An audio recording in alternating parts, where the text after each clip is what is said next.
بعدين حصل من فلوس. ها؟ حصل من فلوس هنا. هذه مش حقي، يمكن حقكم. لا احنا ما فيش معانا 500 بس. ما حق. تأكدي مش حقي. لا والله ما في معانا أي 500. بس أنا ما فيش معي فلوس معي هنا عشان. يمكن حتى لنا ونسيها، أما هي ما هي حقنا والله. طيب. شكرا. إيش معاكم في الحديدة؟ ساكنين في الحديدة واتصل بنا واحد قال نزلوا باجل بيعطينا ساعة الخواتي حق المدرسة. نزلنا دكينا عليه ما جاوب، جواله مقفل ما رد. يعني ما يردش عليكم؟ ما رد عليه. بعد ما نزلكم لا باجل؟ بعد ما نزلنا باجل ما رد. الله. في بعض الناس أصلا تنام يوم الجمعة وكذا فشكله نايم أو شيء. لولا بناتك؟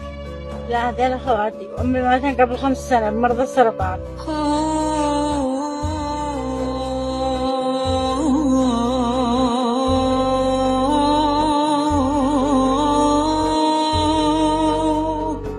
أنا آسف إني زعلتكم والله. هذا يا أخي بيد الله، مش بيدك ولا بيد حد. هذا الله حاكم علينا، الله كتب علينا. توفى على أبويا قبل سنة. الوالد توفى كمان؟ قبل سنة أيوة، نفس المرض حق أمي. كم معك خوات؟ 6 وأنا السابعة. أنا الكبيرة فيهم. ما فيش ولا رجال؟ ما فيش، معنا أخوان ما فيش، كلهم بنات. هو ما هنا حد يشتغل علينا ولا شيء، أنا الكبيرة فيهم. أنا حلقت صحات وحطب عليهم كلهم عشان مش عايز يتقربون. البيت اللي جلستوا فيه في الحديدة ملك ولا إيجار؟ لا إيجار. مستأجرين الشهر ب20,000. كل شهر اخرجوا من البيت، خرجوا هات فلوسي ولا اخرجوا. ويتوسط لنا ناس ويرجعون اجار بيت ولا مصاريف بنات ولا مدرسة ولا ما نسوي. أنا ما نسوي إلا صحات وقطر.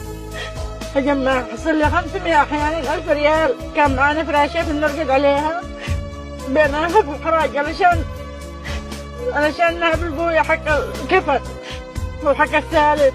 ما معانا فراشات ولا معانا شيء، معانا كل واحدة معاهم خدة تفرش ملابسها تلبس. اليوم اللي ما عاد في حطب ب300 ب500 ما ناكلش انا وخواتي السبت. جيراننا ما نخرج عندهم والله نموت داخل يا اخوي. يجوا احيانا والله العظيم اني ابدا انتحر، لكن خواتي اللي صار خواتي يعني بنات طايشات شباب. بعد اذنك بس بجنب شويه. شوفي احنا برنامج تجارب اجتماعيه تمام. الصناديق هذه كاميرات، يعني هذه كاميرات. احنا نصور تجربه اجتماعيه، نحط الفلوس هذه ونشوف الشخص اللي يرجعها تكون حلاله. لا حرام حق الناس، احنا ما نقدر ناكل حاجه حرام. ونعم نشتغل على حاجه حلال وناكلها حلال، ما ناكلش حرام والله. وهذه الان حلالكم من نصيبكم. لا احنا ما نبغى فلوس والله، هذا رجعها الراعي. لا هي حقنا، واحنا عملنا كذا تجربه. احنا ما عملناش كذا علشان نشوف فلوس. الله المستعان. احنا نشاء لله. طيب تفضلي شيلي. بس احنا نشاء لله. يعني مش صدقه ولا عطيه من احد، جائزه. والله تقف وقتها سبت تجار البيت تسكن انا وخواتي. هانا صاحب البيت، هانا بهذا في الشوارع. شوفي انا بسالك سؤال ثاني ولو جاوبت عليه بتحصلي جائزه. 6 في 6 بكم؟ كم؟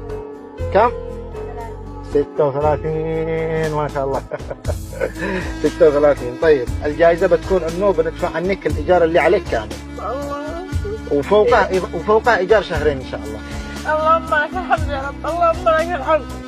اهم شيء عندنا ايجار البيت السدد، كل شيء تأثر. بين حالة نفسية من كثر ما اني محمل خواتي، من كثر ما اني محمل ايجار البيت،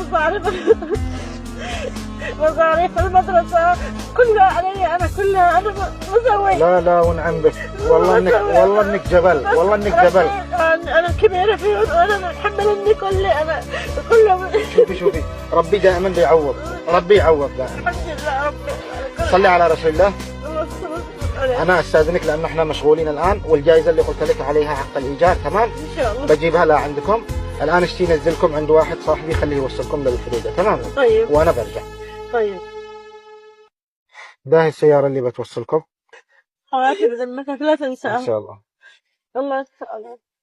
إلى هنا نكون قد وصلنا وإياكم مشاهدينا الكرام إلى نهاية المحطة الأولى، المحطة التي تسبق البداية. نراكم بعد قليل، في أمان الله.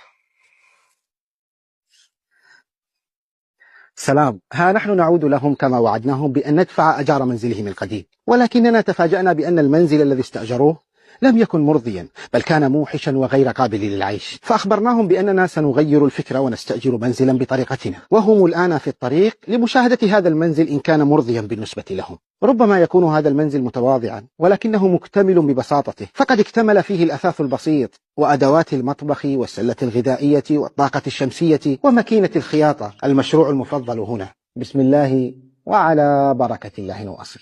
أشتك تعملي لفة في البيت وخواتك تشوفي لو كان مناسب نستأجرها لكم. ما شاء الله تبارك الله. الأثاث والأدوات اللي داخل البيت حتى الطاقة الشمسية والكل حقكم، يعني اشتريناها لكم مش لصاحب البيت. ايوه يعني بنقول بيت ثاني لنا نشيلها معنا. حتى لو نقلتم بيت ثاني حقكم. تعالي شوفي الباقي. عامل الماكينة؟ أيوة هذه الماكينة حقك. ما شاء الله ما شاء الله ما شاء الله يكون فيها إن شاء الله فصلت شميز. فصلين شميز. ما شاء الله ما شاء الله. إن شاء الله إن شاء الله. كل واحدة منكم تعمل لها مشروع كذا، المهم تكملوا الدراسة. تمام. حقيقة قمنا بشراء هذا المنزل وإصلاحه وتأثيثه لهم، يعني بأنه سيكون ملكا لهم وليس بالإيجار، بالإضافة إلى ماكينة خياطة ومبلغ متواضع لكل واحدة منهن لعمل مشروع بسيط لاستكمال دراستهن. تعالوا بس بقول لكم حاجة. طيب هذا عقد الإيجار، أشتيكم تقرأوا الشروط اللي فيه عشان تقولوا تمام ونوافق على الإيجار. تمام. طيب تفضلي قرنتي. بسم الله الرحمن الرحيم. تحيات طيبة وبعد إلى خواتنا العزيزات، إن هذا البيت وكل ما فيه من أثاث وممتلكات هدية لكم، بارك الله حياتكم وأمثالكم. يا رب أنت الكريم ما أكرمك يا رب، خيرك علينا عظيم وأنت الغني يا.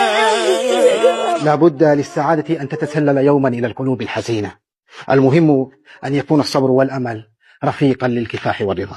أراكم على خير.